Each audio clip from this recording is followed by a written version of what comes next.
আগ্রাবাদের আসসালাম টাওয়ার গত ২৭ জানুয়ারি দুপুর ১টা এনসিপি নেতা পরিচয়ে ৭ যুবক প্রবেশ করেন সাজেদা ট্রেডিং নামে একটি প্রতিষ্ঠানে। সিসিটিভি ফুটেজে দেখা যায় রিসিপশনিস্ট রাতুলকে লক্ষ্য করে তারা বারবার চাপ প্রয়োগ করছেন। পরিস্থিতি বেগতিক দেখে ঊর্ধ্বতনদের ফোনে জানানোর চেষ্টা করেন ওই কর্মচারী। প্রতিষ্ঠানের ম্যানেজার আক্তার আলী বাচ্চুর অভিযোগ, শুরু থেকেই যুবকরা অশ্লীল ভাষায় গালিগালাজ করে আসছিলেন। এক পর্যায়ে তারা ১০ লাখ টাকা চাঁদা দাবি করেন। টাকা দিতে অস্বীকৃতি জানালে বিকেলে আরো বড় বাহিনী নিয়ে আসার হুমকি দিয়ে চলে যান তারা। এরা তো আসছিল ওদিন ১২টার দিকে, আইসা তো হুমকি দুমকি দিল, ম্যানেজমেন্ট কোথায়, এই সেই হাবি জাবি এবং অশ্লীল ভাষায় গালিগালাজ করতেছে। পরে চলে গেল ১২টার থেকে, আবার বিকালে আসলো আরো গ্রুপ বাড়ি করে, আরো আইসা ওই চাঁদারা দেখায়। হুমকি অনুযায়ী বিকেল ৫টায় আবারও হানা দেয় ওই চক্রটি। তবে এবার তারা একা নন, সাথে ছিল পুলিশ।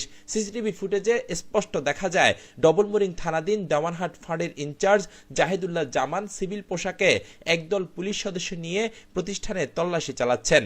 ভুক্তভোগী রাতুল জানান, দরজা খুলতে দেরি হওয়ায় পুলিশ ও এনসিপি নেতারা তাকে মারধরও করেন। তবে বিভিন্ন রুমে তল্লাশি চালিয়ে অবৈধ কিছু না পেয়ে শেষ পর্যন্ত খালি হাতে ফিরে যায় পুরো দলটি।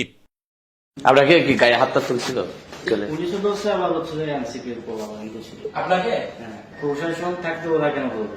এদিকে সিসিটিভি ফুটেজে সরব উপস্থিতি থাকলেও ঘটনাস্থলে যাওয়ার কথা সরাসরি অস্বীকার করেছেন ফাঁড়ি ইনচার্জ জাহিদুল্লাহ জামান। অন্যদিকে ডবলমুরিং থানার ওসি জামাল উদ্দিন খান দাবি করেছেন, এমন কোনো অভিযানের বিষয়ে তিনি কিছুই জানেন না।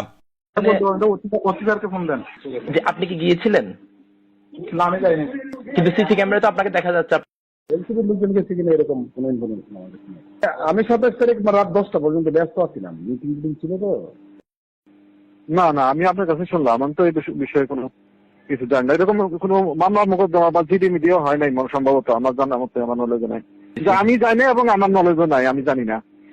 তবে এনসিপি সদস্য আজাদ ঘটনাস্থলে যাওয়ার কথা স্বীকার করলেও চাঁদা দাবির বিষয়টি অস্বীকার করেছেন। তার দাবি, এনসিপির মহানগর কমিটির কয়েকজন সদস্য ও যুবশক্তির যুগ্ম সদস্য সচিব মীর সহ অন্যরা সেখানে আওয়ামী লীগ নেতা ধরতে গিয়েছিলেন এবং বিকেলে পুলিশের ২ গাড়ির সদস্য তাদের সাথে ছিল।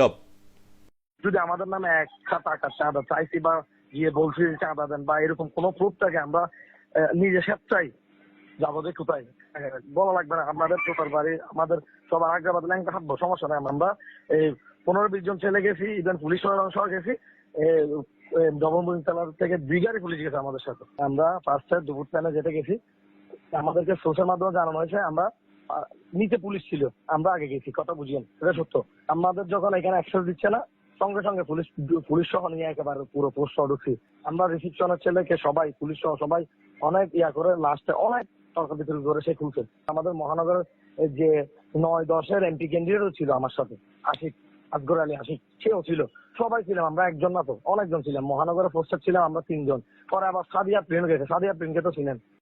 এদিকে ঘটনার পর সড়কেই এনসিপির ২ নেতার মধ্যে তুমুল বাকবিতণ্ডা দেখা যায়, যেখানে চাঁদা দাবি এবং আওয়ামী লীগ নেতাকে শেল্টার দেওয়া নিয়ে একে অপরকে দোষারোপ করতে শোনা যায়।